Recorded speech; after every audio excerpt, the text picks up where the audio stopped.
In this video, I want to show you how to use the most basic gestures on your iPhone 16e. So let's get started right away. One of the most basic gesture is to see the notifications. If you drag down from the top left corner, all of them will be in this notification center. To close them, simply press the X button and then clear. If you drag down from the top right corner, you're going to have access to your quick settings. You can change the brightness, the volume, and many other settings as you see. You can add simply by clicking the plus icon and then add control.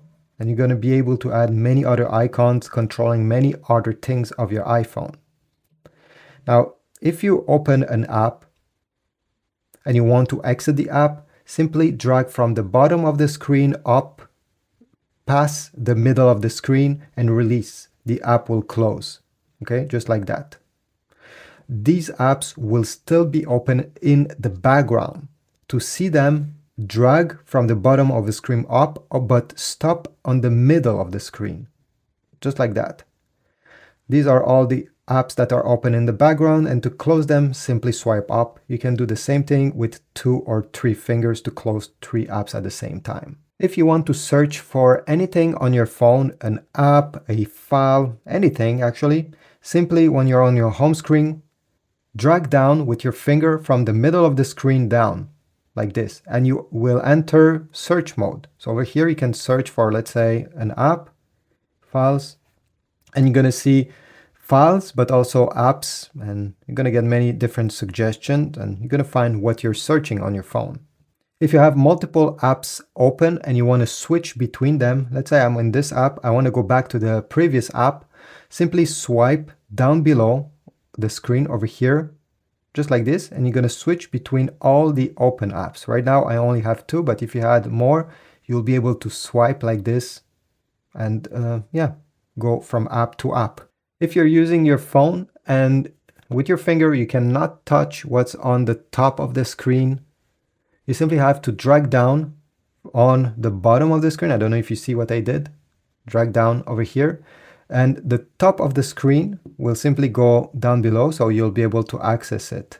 For example, let's say I'm using my phone. I want to touch the book app, but it's a bit too high. I cannot with my finger. By doing this, by doing this, I'll be able to launch it. If you have a text in front of you, if you want to select the whole sentence, triple tap on it and the whole sentence will be highlighted, and from here you can copy, paste, or even delete it.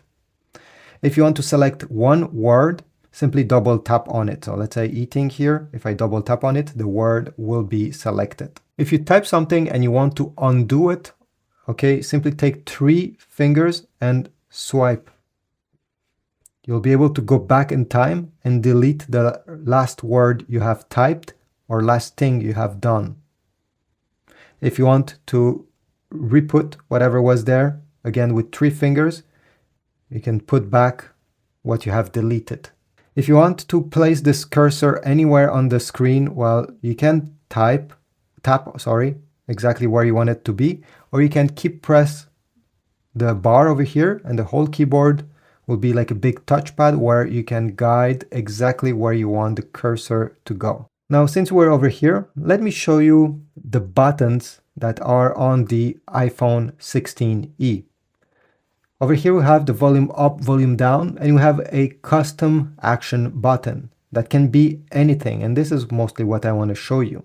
Let me show you how to customize this action button so that it can open apps, it can open the flashlight, and many other things. To customize it, open the settings of your iPhone, go down the list, select action button. Right now there's nothing, but if you swipe left and right, you'll be able to choose, as I said, almost anything. So it can be the silent mode button, it can be the camera button, visual intelligence, flashlight. Actually, this is very useful. If you leave it to flashlight and you need to press it at least 1 second, it will activate the flashlight, and you can also turn it off. But as I said, you can also, for example, launch an app. If you go to shortcuts, choose shortcut, open app, you'll be able to select any apps that is currently installed on your iPhone, and every time you're going to press that button, it will launch the app that you have selected. Or other options. The possibilities are almost endless.